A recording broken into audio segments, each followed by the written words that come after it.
Okay, so I'm gonna be playing another mood game. I've got the lights out, but you guys aren't gonna see me in this one because oh, that's pretty. Yeah, this one's mostly for myself. I'm playing this one, and it's just this game is something else. Ooh, I've never played this with a controller. Let's see if there's controller options here. Yeah. Turn on the controller. This is gonna be nice. And this game is just it's another mood game, but this is the opposite of Outlast.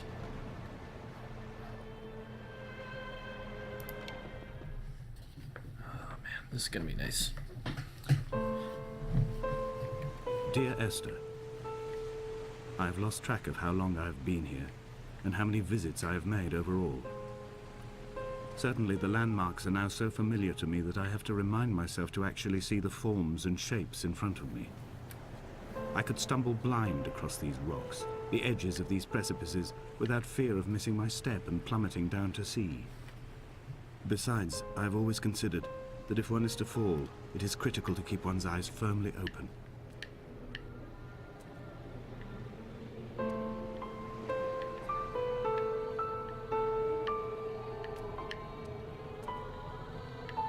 You know, you might not get much commentary from me on this one. This is all about the experience.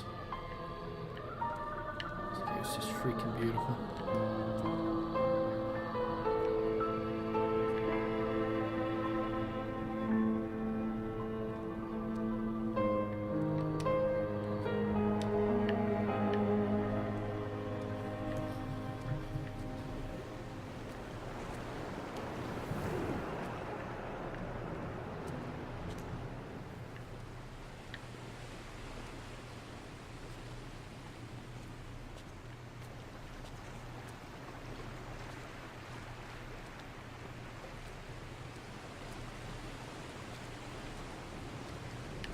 Make sure to keep your eye on everything when you see the blinking light ahead.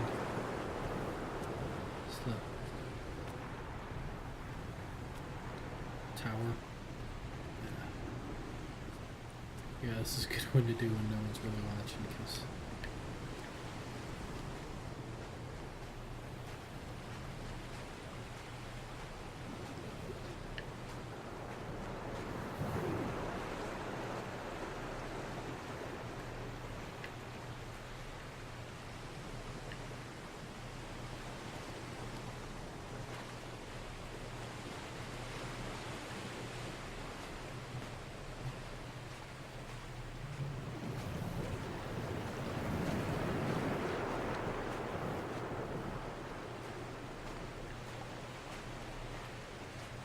I don't think I've ever actually come across the beach. I usually take the high road.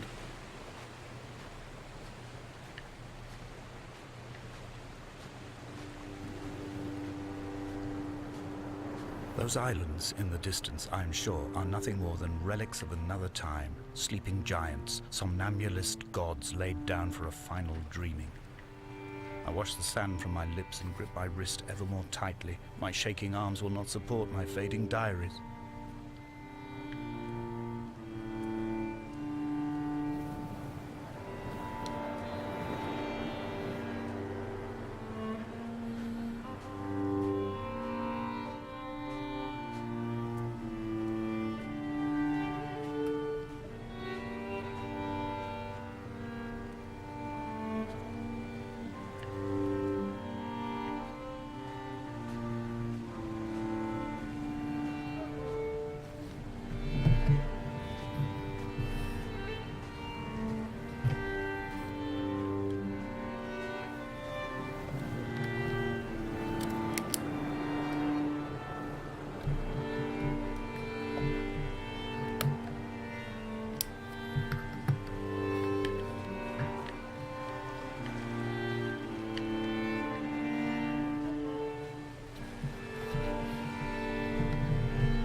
Esther. I found myself to be as featureless as this ocean, as shallow and unoccupied as this bay, a listless wreck without identification. My rocks are these bones, and a careful fence to keep the precipice at bay. Shot through me caves, my forehead a mount. This aerial will transmit into me so. All overexposed, the nervous system, where Donnelly's boots and yours and mine still trample. I will carry a torch for you. I will leave it at the foot of my headstone. You will need it for the tunnels that carry me under.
Donnelly's book had not been taken out from the library since 1974.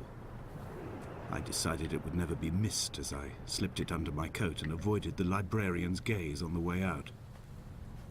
If the subject matter is obscure, the writer's literary style is even more so. It is not the text of a stable or trustworthy reporter. Perhaps it is fitting that my only companion in these last days should be a stolen book written by a dying man.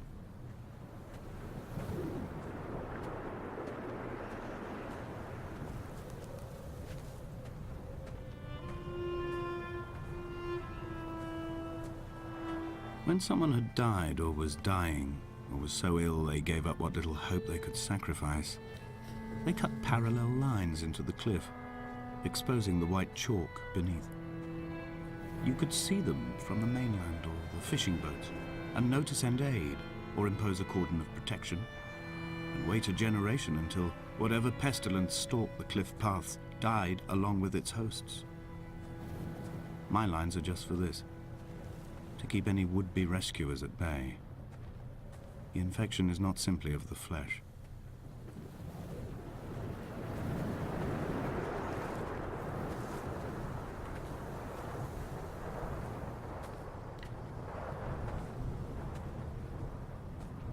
We are not like Lot's wife, you and I. We feel no particular need to turn back. There's nothing to be seen if we did. No tired old man parting the cliffs with his arms.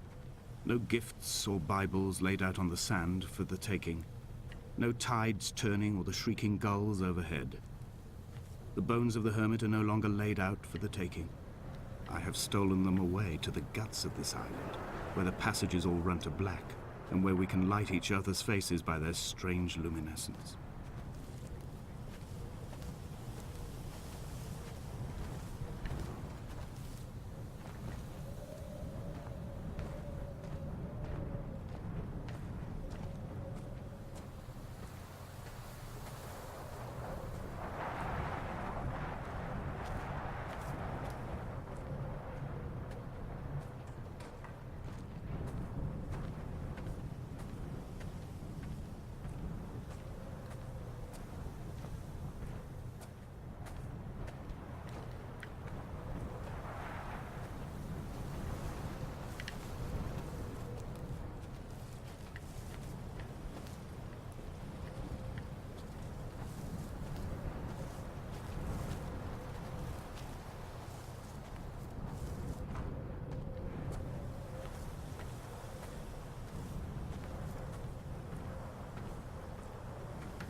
Dear Esther, I met Paul.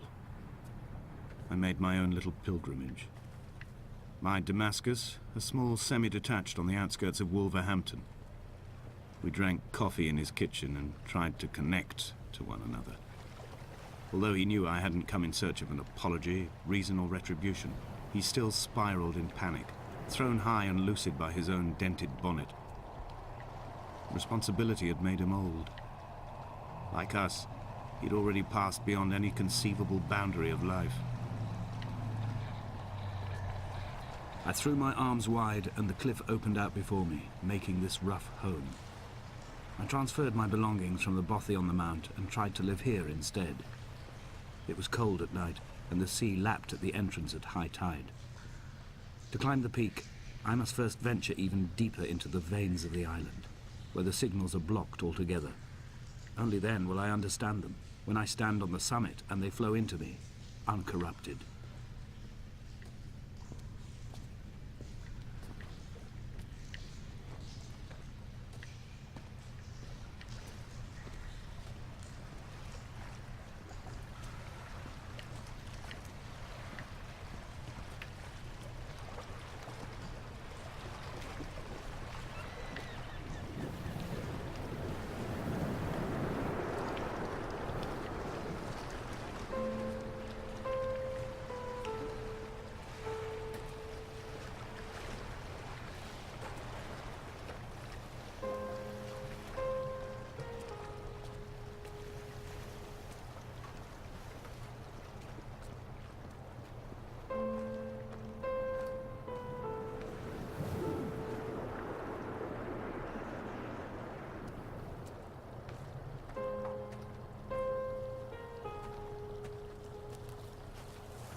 The vegetation here has fossilized from the roots up. To think they once grazed animals here, the remnants of occupation being evidence to that. It is all sick to death. The water is too polluted for the fish, the sky is too thin for the birds, and the soil is cut with the bones of hermits and shepherds. I've heard it said that human ashes make great fertilizer, that we could sow a forest from all that is left of your hips and ribcage, with enough left over to thicken the air and repopulate the bay.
Dear Esther, I have now driven the stretch of the M5 between Exeter and Bristol over 21 times. But although I have all the reports and all the witnesses, and have cross-referenced them within a millimetre using my Ordnance Survey maps, I simply cannot find the location. You'd think there would be marks to serve as some evidence. It's somewhere between the turn-off for Sanford and the welcome brake services, but although I can always see it in my rear-view mirror, I have as yet been unable to pull ashore.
I've begun to wonder if Donnelly's voyage here was as prosaic as it was presented. How disappointed not to have found the bones of the holy man. No wonder he hated the inhabitants so. To him they must have seemed like barnacles mindlessly clinging to a mercy seat. Why cling so hard to the rock? Because it is the only thing that stops us from sliding into the ocean, into oblivion.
If anyone's wondering when does the game start, this is the game.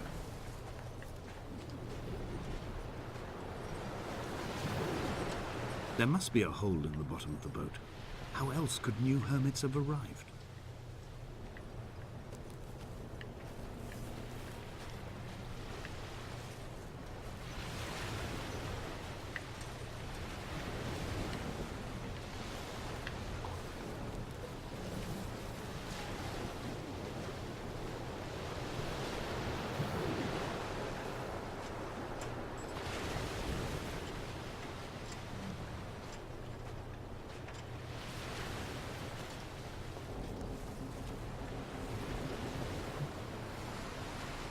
I had kidney stones and you visited me in the hospital. After the operation, when I was still half submerged in anesthetic, your outline and your speech both blurred. Now my stones have grown into an island and made their escape, and you have been rendered opaque by the car of a drunk.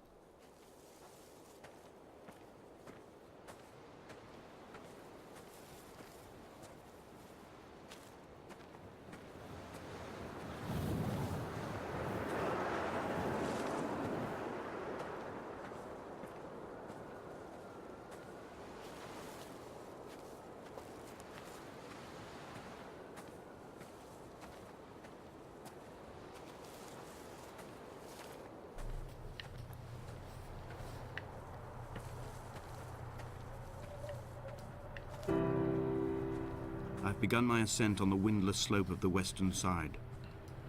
The setting sun was an inflamed eye squeezing shut against the light shone in by the doctors. My neck is aching through constantly craning my head up to track the light of the aerial. I must look downwards, follow the path under the island to a new beginning.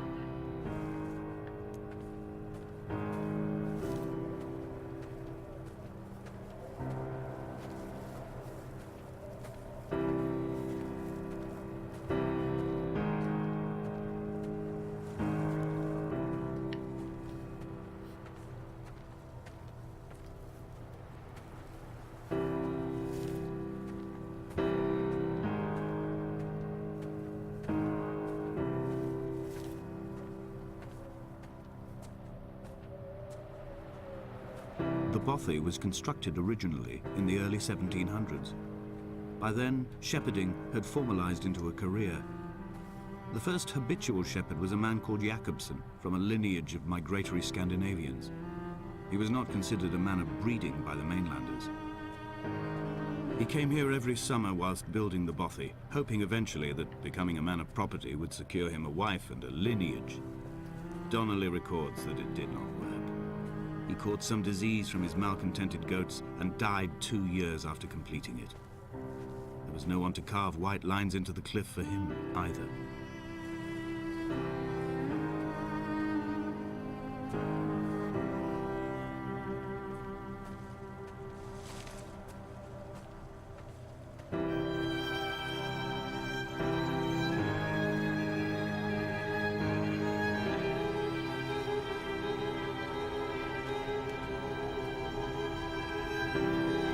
Heart is landfill. These false dawns waking into the still never light. I sweat for you in the small hours and wrap my blankets into a mass. I have always heard the waves break on these lost shores, always the gulls forgotten. I can lift this bottle to my ear, and all there ever is for me is this Hebridean music.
What to make of Donnelly, the laudanum and the syphilis? It is clearly not how he began, but I've been unable to discover if the former was a result of his visiting the island or the force that drove him here.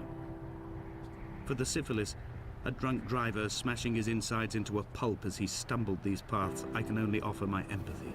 We're all victims of our age. My disease is the internal combustion engine and the cheap fermentation of yeast.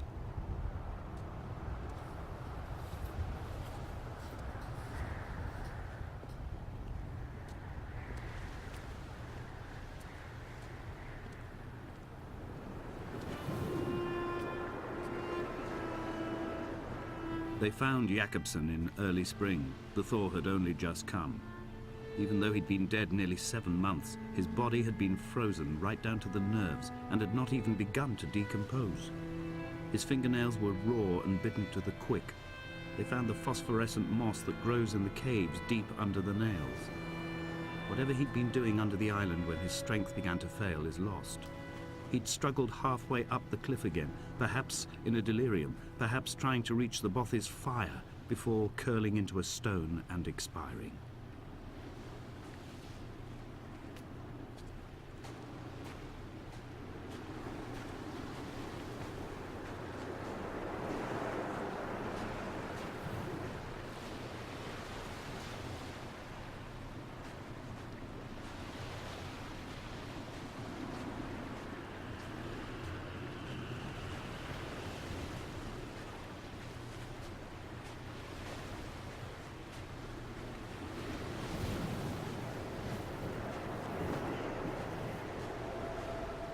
Climbing down to the caves, I slipped and fell and have injured my leg. I think the femur is broken. It is clearly infected. The skin has turned a bright, tight pink, and the pain is crashing in on waves, winter tides against my shoreline, drowning out the ache of my stones. I struggled back to the bothy to rest, but it has become clear that there is only one way this is likely to end. The medical supplies I looted from the trawler have suddenly found their purpose. They will keep me lucid for my final ascent.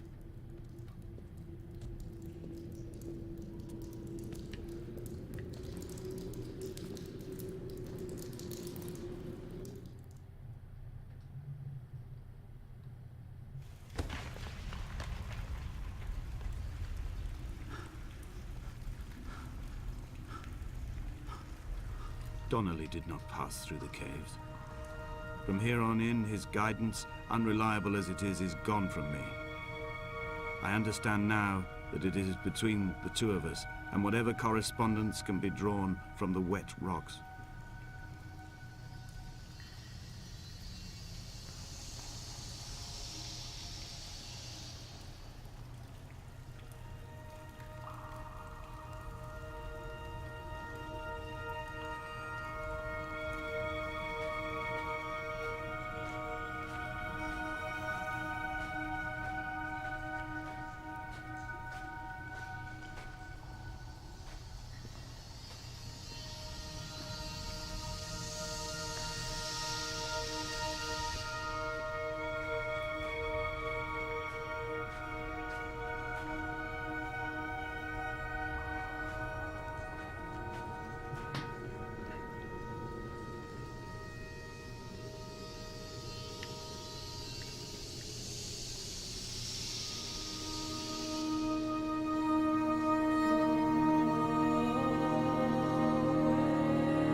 I first saw him sat by the side of the road. I was waiting for you to be cut out of the wreckage. The car looked like it had been dropped from a great height. The guts of the engine spilled over the tarmac, like water underground.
In my final dream, I sat at peace with Jakobsen and watched the moon over the Sandford Junction. Goats grazed on the hard shoulder, a world gone to weed and redemption. He showed me his fever scars, and I mine, between each shoulder the nascency of flight.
So it appears I might be a little lost.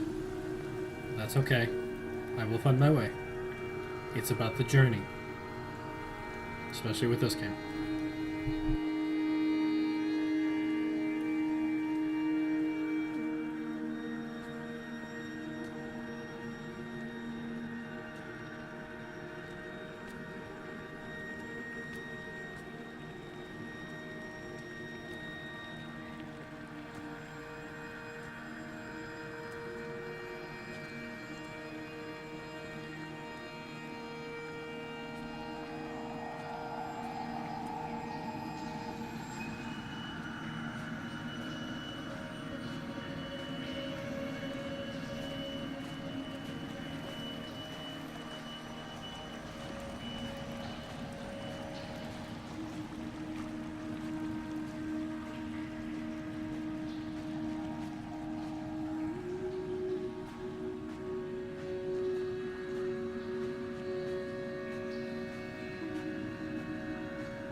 This cannot be the shaft they threw the goats into.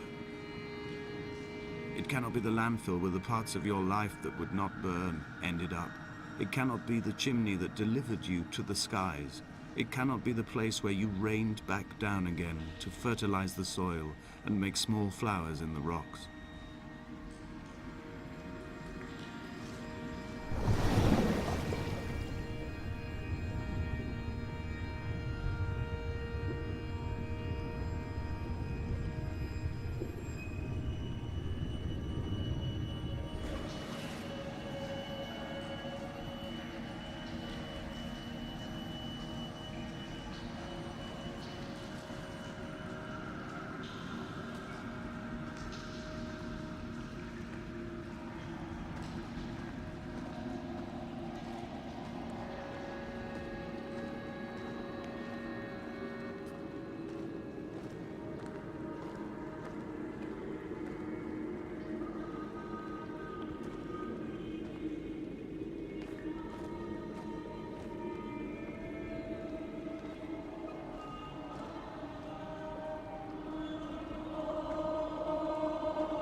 I sat here and watched two jets carve parallel white lines into the sky. They charted their course, and I followed them for 21 minutes until they turned off near Sanford and were lost. If I were a gull, I would abandon my nest and join them. I would starve my brain of oxygen and suffer delusions of transcendence. I would tear the bottom from my boat and sail across the motorways until I reached this island once again.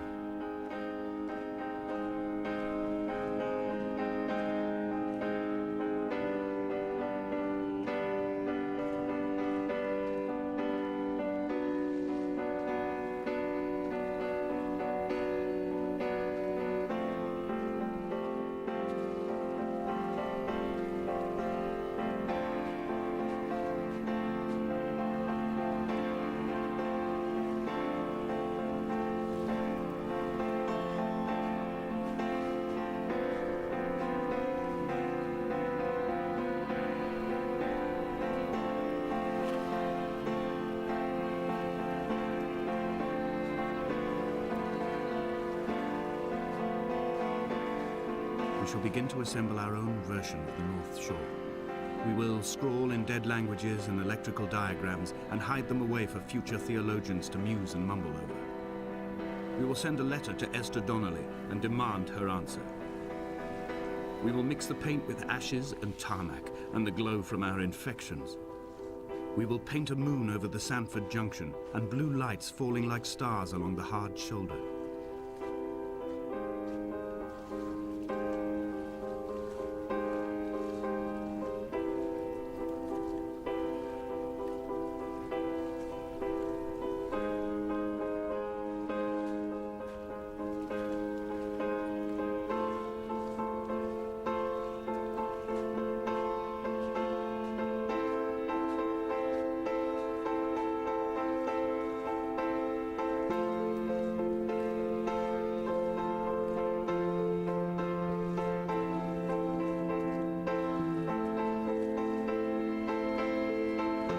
There were chemical stains on the tarmac, the leak of air conditioning, brake fluid and petrol. He kept sniffing at his fingers as he sat by the roadside, waiting as if he couldn't quite understand or recognize their smell. He said he'd been traveling back from a sales conference in Exeter. He'd stopped for farewell drinks earlier, but had kept a careful eye on his intake. He could hear the sirens above the idling traffic.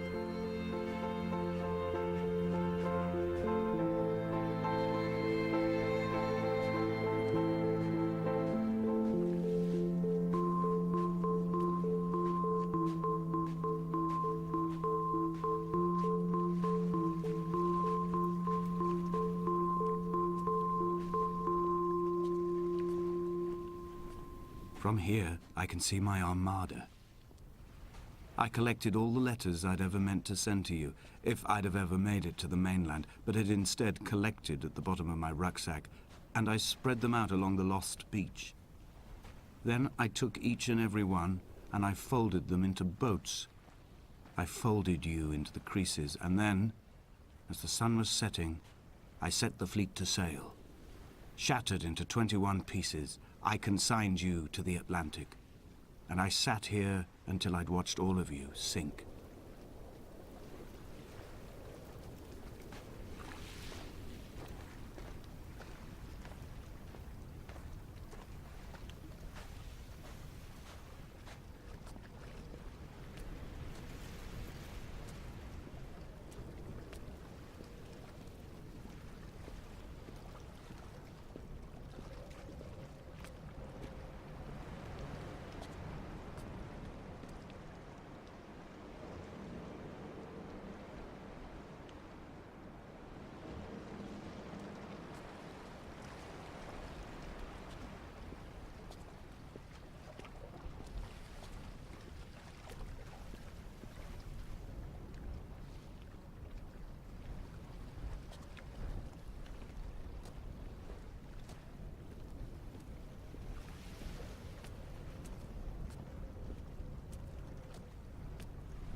The pain in my leg sent me blind for a few minutes as I struggled up the cliff path. I swallowed another handful of painkillers, and now I feel almost lucid. The island around me has retreated to a hazed distance, whilst the moon appears to have descended into my palm to guide me. I can see a thick black line of infection reaching for my heart from the waistband of my trousers. Through the fugue, it's all the world like the path I have cut from the lowlands towards the aerial.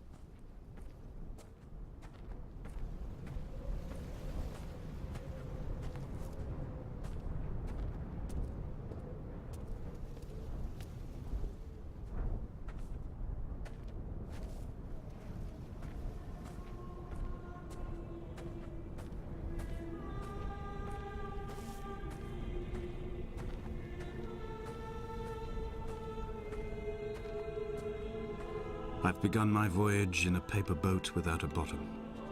I will fly to the moon in it. I've been folded along a crease in time, a weakness in the sheet of life. Now you've settled on the opposite side of the paper to me. I can see your traces in the ink that soaks through the fiber, the pulped vegetation. When we become waterlogged and the cage disintegrates, we will intermingle. When this paper aeroplane leaves the cliff edge and carves parallel vapor trails in the dark, we will come together.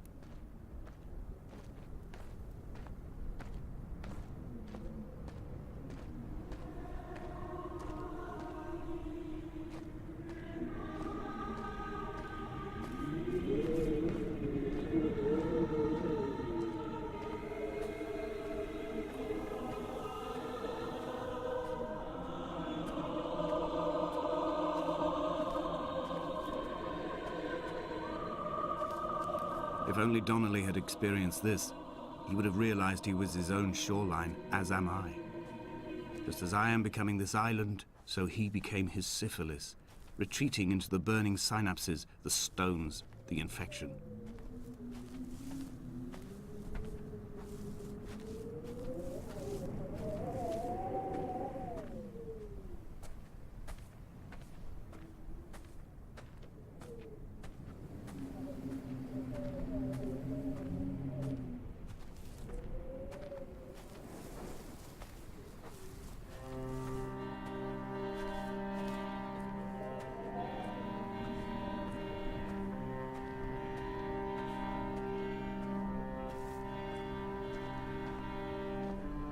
The stones in my stomach will weigh me down and ensure my descent is true and straight.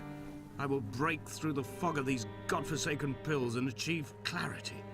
All my functions are clogged, all my veins are choked. If my leg doesn't rot off before I reach the summit, it will be a miracle. There are 21 connections in the circuit diagram of the anti-lock brakes. There are 21 species of gull inhabiting these islands. It is 21 miles between the Sandford Junction and the turn-off for home.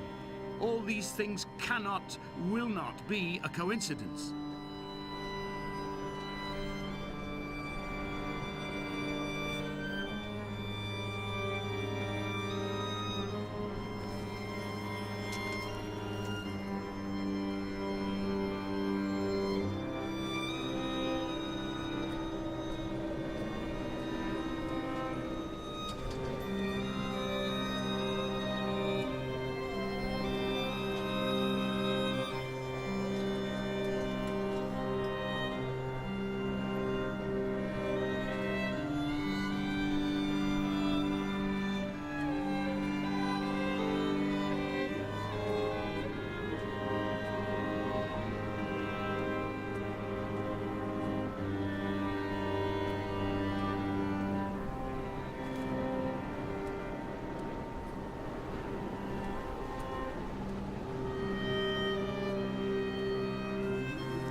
I have dredged these waters for the bones of the hermit, for the traces of Donnelly, for any sign of Jakobsen's flock, for the empty bottle that would incriminate him.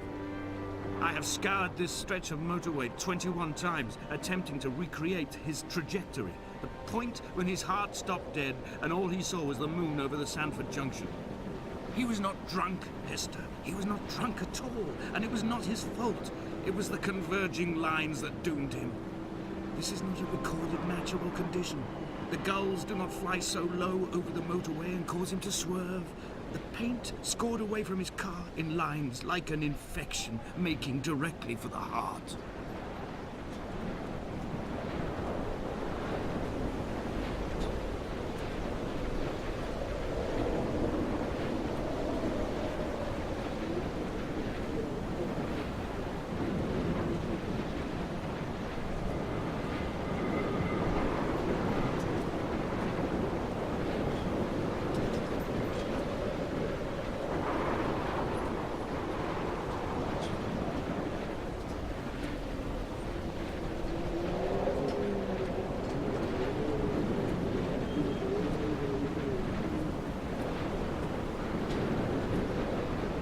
Run out of places to climb. I will abandon this body and take to the air.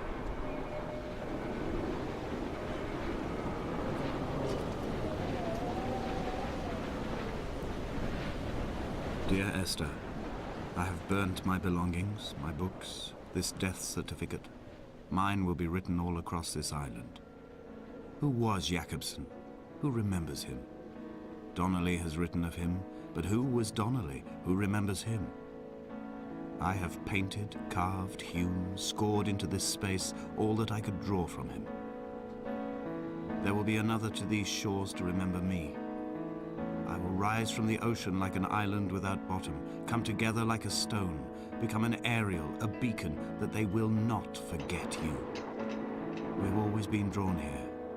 One day the gulls will return and nest in our bones and our history. I will look to my left and see Esther Donnelly flying beside me. I will look to my right and see Paul Jakobsen flying beside me.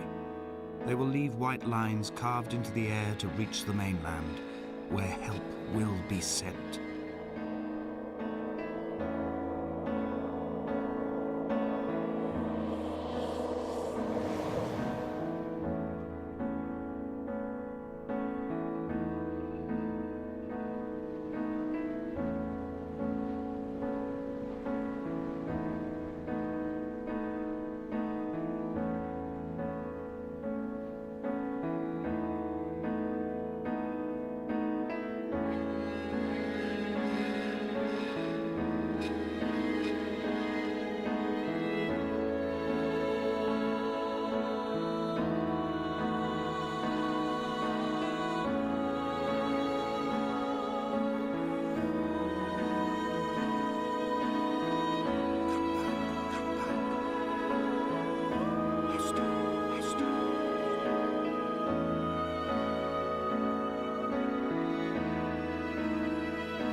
Come back.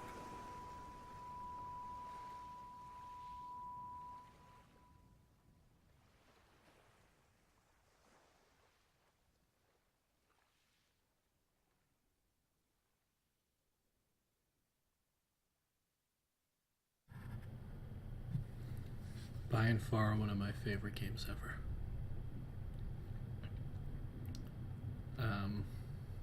Yeah, I got pretty silent there.